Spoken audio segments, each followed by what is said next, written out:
G'day owners, and welcome to the recap of Week 2 in the Tuscany GridIron Fantasy Football League. This week's episode brought to you from the Commission's Cave. We'll recap our team's performances over the weekend, as well as look at the schedule for next weekend, look at some injuries that impacted the game over the last weekend, and we'll talk about the top fantasy players in the league this year, or week. Sorry. So first game we'll discuss, Connolly's Crusaders are in their Season 1 form as they beat missing Megatron's Johnson 120 to 103.5. D'Angelo Williams led the scoring on Connolly's Crusaders with 22 points, while on the other side of the field, Garoppolo put up 27 points in the first quarter and a half that he was in the game before he left due to an injury. Johnson left enough points on his bench this week to have won. If he had put in his perfect bench, his score would have been 142.5, which was enough to beat. Connolly, on the other hand, left 8 points on the bench for a best score of 128, so not bad coaching there by Connolly. Squeaks out the win.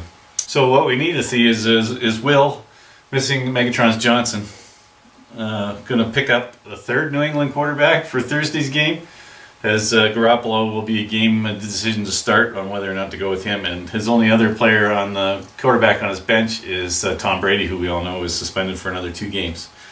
The rumor is that New England will shore up their lineup, has picked up David Ortiz, so he might want to look at getting him. Connolly goes to 2-0, while Johnson remains winless at 0-2, as well as picking up the distinction of having this week's lowest winning score. Game 2. Lucas Kickers picked up her first win of the season, beating last year's champ Huey's Hogs 143 to 127.5. Cam Newton had a spectacular game, scoring 47 points, while across the field Joe Flacco put up 25.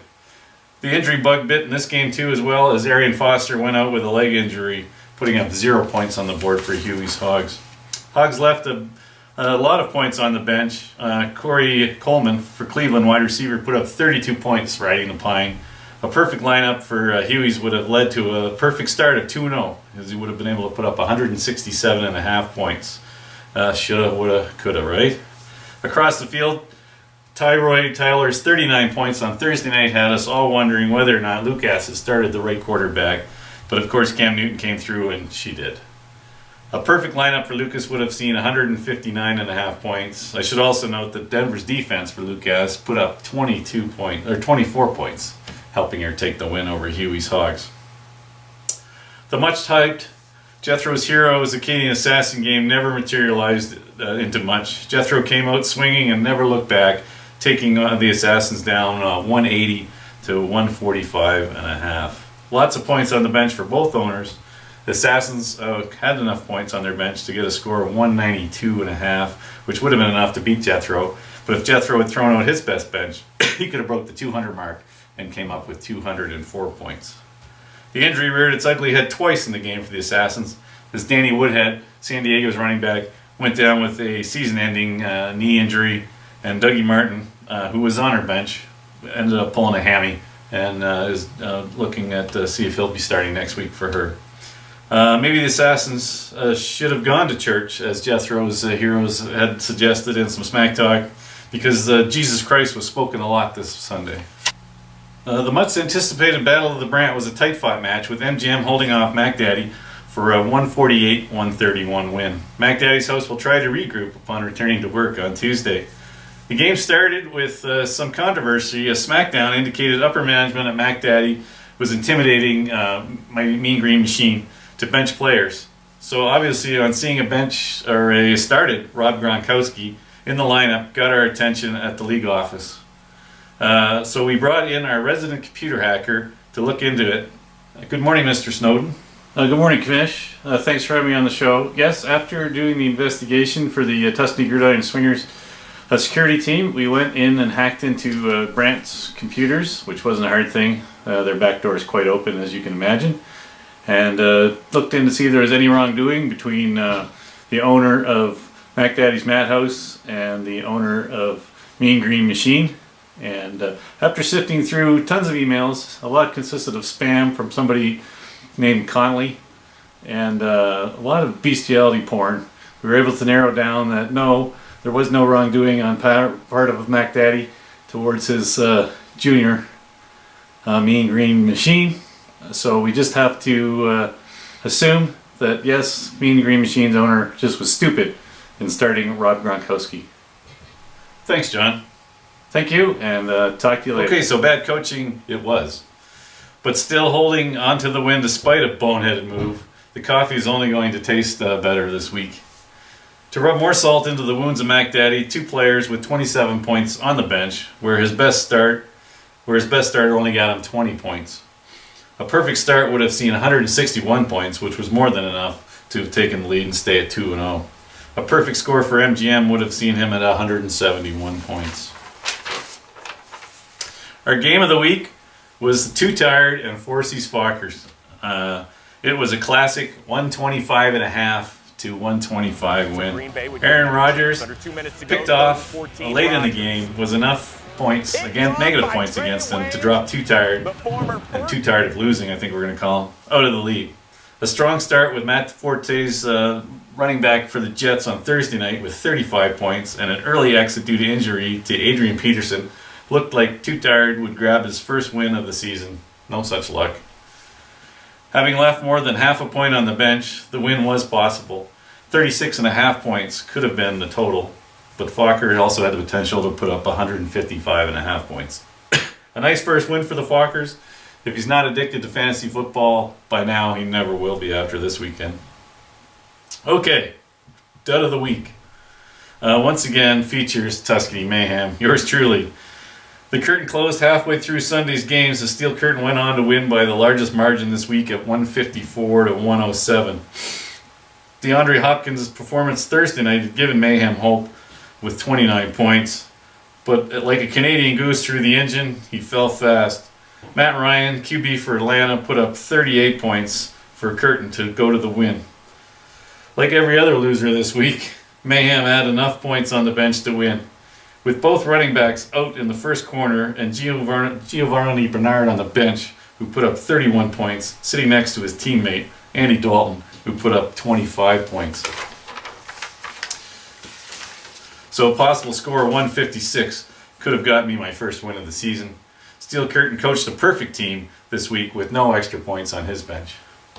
So in recap, Jethro's Heroes, 2-0 now, beat Canadian Assassins, who have fallen to 1-1. And thanks to the score of 180, he takes home $10 this week. Steel Curtain 1-1 beat Tuscany Mayhem at 0-2. MGM 2-0 holds off Mac Daddy, who's fallen to 1-1. Lucas Kickers get their first win and go to 1-1, overcome Huey's Hogs, who have fallen to 1-1, and may continue the elevator down if the trend continues. Too Tired 0-2 slips the Forces Fockers 1-1, and the missing Megatron's Johnson is 0-2, posted this week's lowest score at 103.5, and losing to Conley's Crusaders, who have gone to 2-0. Just as a note, the 2-0, 0-2 owners have 11% shot of making the playoffs, with only one owner since the league started doing that, and that was me in 2014.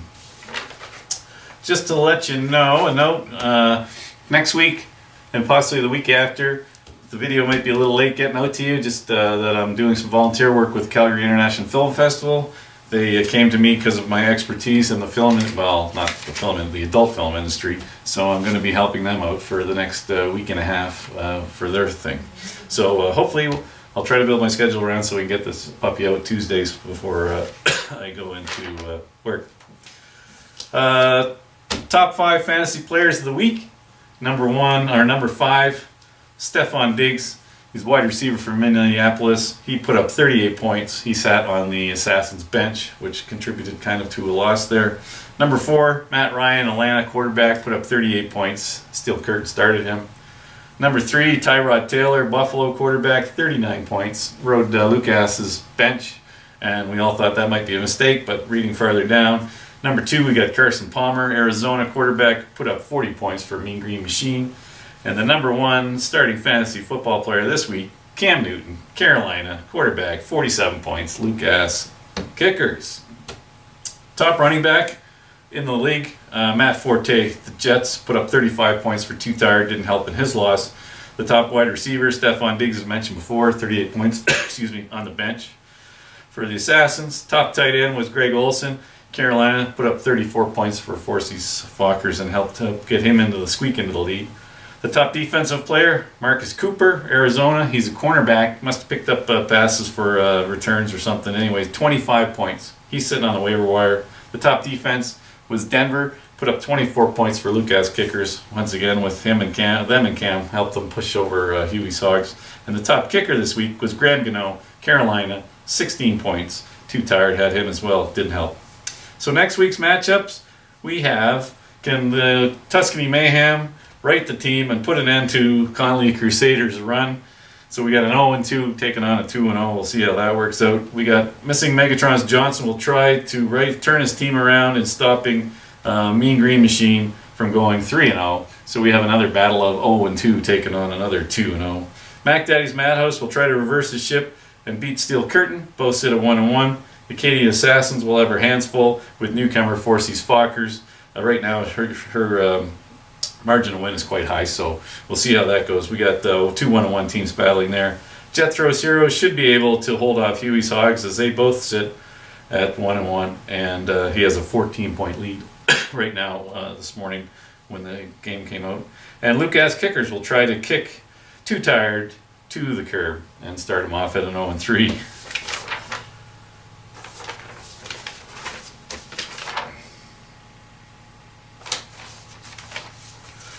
Just some notables on the injury front. On this weekend's games, we saw 7 running backs out in week 2, and 2 of them were on my bench, or my starting side, and 2 of them were on Katie Assassins, and the rest were spread out through the league. A couple of quarterbacks went down. We saw Garoppolo in New England go down. He's reported this morning by Belichick at being a game day decision. So missing Megatron's Johnsons will have to keep an eye on that or try to pick up a quarterback on the waiver wire today. Josh McCown, also Cleveland, he's down. And Dante Moncrief, the wide receiver, he's down as well. So that is all I have for this week's report. Another great weekend of football. Looking forward to next week as well. And just to let you know, for next week, the Thursday game is Houston Texans against the New England Patriots.